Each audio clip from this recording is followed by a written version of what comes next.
यमुनानगर की अनाज मंडी का दौरा करने पहुंचे कांग्रेस के राष्ट्रीय महासचिव रणदीप सिंह सुरजेवाला ने भाजपा सरकार पर जोरदार हमला बोला है। सुरजेवाला ने हरियाणा की नायब सैनी सरकार पर किसानों के साथ धोखा करने का आरोप लगाते हुए कहा कि दावों के विपरीत किसानों को मंडियों में एमएसपी से कम कीमत पर फसल बेचनी पड़ रही है। सरकार की नीतियों के कारण प्रदेश में आज धान और गन्ने की खेती घाटे का सौदा बन गई है। तो 2389 रुपए क्विंटल वाला पीआर धान पूरे हरियाणा में समेत जगाधरी मंडी के 2000 और 2100 रुपए क्विंटल में बिका कट के नाम पर। किसान को 300 रुपए क्विंटल की सीधी चपत लगी।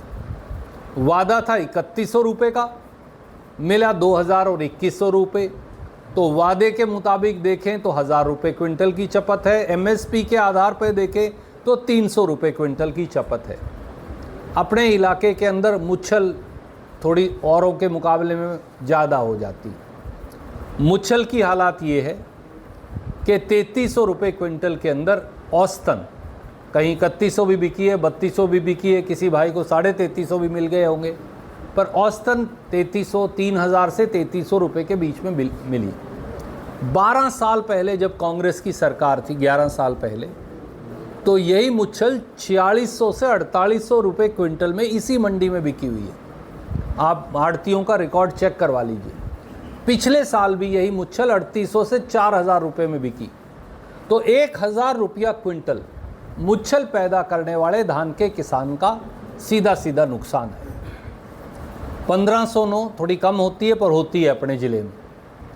1509 बिकने लग रही है 2700 और 2800 रुपया प्रति क्विंटल में। हरियाणा के कई हिस्सों में 2400, रोहतक और जींद में जाओ तो 2500-2600 में भी बिकी और 200 रुपये कम मिले वहाँ। आप हिसार में जाओ, थोड़े से हिस्से में धान होता है, वहाँ भी 2500-2600 में बिकी, पर आप 2700-2800 रुपया मान लीजिए। ये कांग्रेस के शासन में 12 साल पहले 4000 रुपये क्विंटल में बिकी। आज इसके अंदर भी 1509 धान की जो दुर्गति हुई वो शायद पहले कभी नहीं हुई। ये धान की पूरी फसल की असलियत है। शिगुफा जो मुख्यमंत्री हैं श्रीमान नायब सैनी, वो चुटकुले सुनाने में व्यस्त हैं या हेलीकॉप्टर यात्रा में व्यस्त रहते हैं। उन्होंने ज़मीन पर उतरकर कभी सुध नहीं ली। गन्ना किसान की हालत, क्योंकि यमुनानगर, अम्बाड़ा, कुरुक्षेत्र हरियाणा का सबसे अधिक गन्ना पानीपत से लेकर और यमुनानगर तक पैदा होता है। उनमें भी उसके सिरमौर जो हैं वो यमुनानगर का किसान है। गन्ने की फसल की लागत 200 रुपया क्विंटल आती है। 300 क्विंटल औसतन गन्ना पैदा होता है। 100 रुपया जब गन्ने की फसल पक जाती है, चाहे वो छुलाई के 70 रुपये हैं, चाहे वो ढुलाई के हैं, 100 रुपया क्विंटल उसको ले जाकर बेचने में लागत आती है। तो 200 और 100 300, पटा है 60,000 रुपया एकड़ से लेके 70,000 रुपया एकड़ तक। 60,000 भी मान लो तो 200 रुपया क्विंटल वो हो गए। तो 500 रुपये से 525 रुपये अगर आप खरा लगाएं तो किसान की जो लागत है गन्ने की, वो 525 रुपये क्विंटल से कम नहीं। 525 रुपये क्विंटल गन्ने का भाव मिल रहा है 415 रुपया। तो किसान क्या करे, क्या कमाए, क्या खाए, क्या लगाए? नतीजा ये है कि आज किसान ने अपना गन्ना फाड़ना शुरू कर दिया है। बिजाई नए गन्ने की करना तो दूर की बात है, जो ऑलरेडी गन्ने की फसल है उसको उखाड़ने लग रहा है किसान। मैं सीधा श्रीमान नायब सैनी से पूछता हूँ, नायब सैनी जी, आपको और श्रीमान श्याम सिंह राणा जी को क्या ये बात की जानकारी नहीं है कि गन्ना 300 क्विंटल औसतन पैदा होता है, 200 रुपये उसकी लागत है, 100 रुपये उसकी गन्ना पड़ जाए उसके बाद उसको बाज़ार तक ले जाने की लागत है। हाँ, उसे आप छुलाई, जैसे मैंने कह दिया, 70 रुपये, ढुलाई, ये सारे लगाओ तो लगभग 100 रुपये है। ऐसे में, और कांग्रेस के समय में ये 12 रुपये क्विंटल थी छुलाई, से 70 रुपये है। ये एक उदाहरण है बढ़ोतरी कैसे हुई। कीटनाशक दवाई, नई बीमारियां गन्ने में आ गई हैं, उनकी लागत 300% से 700% बढ़ गई।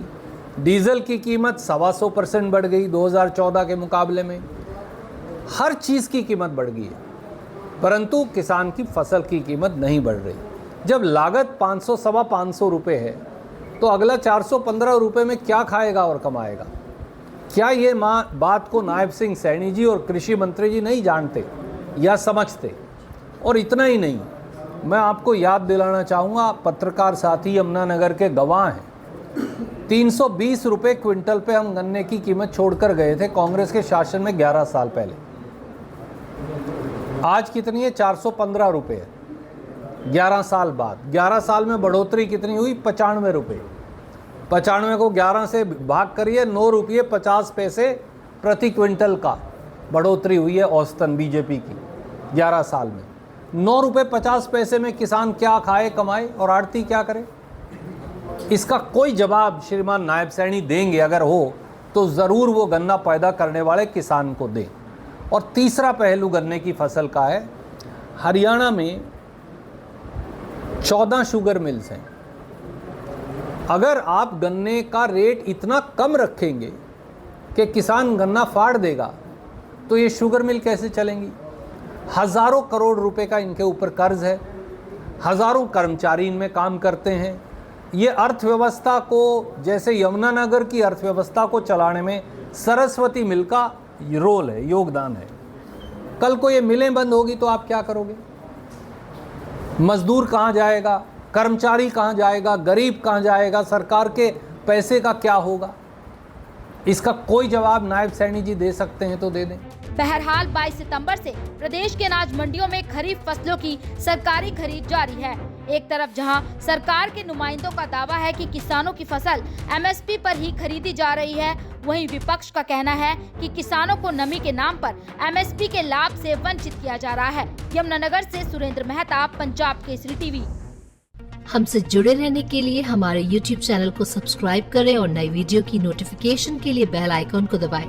अगर आप ये वीडियो Facebook पर देख रहे हैं तो लाइक जरूर करें और ज्यादा से ज्यादा शेयर करें। धन्यवाद।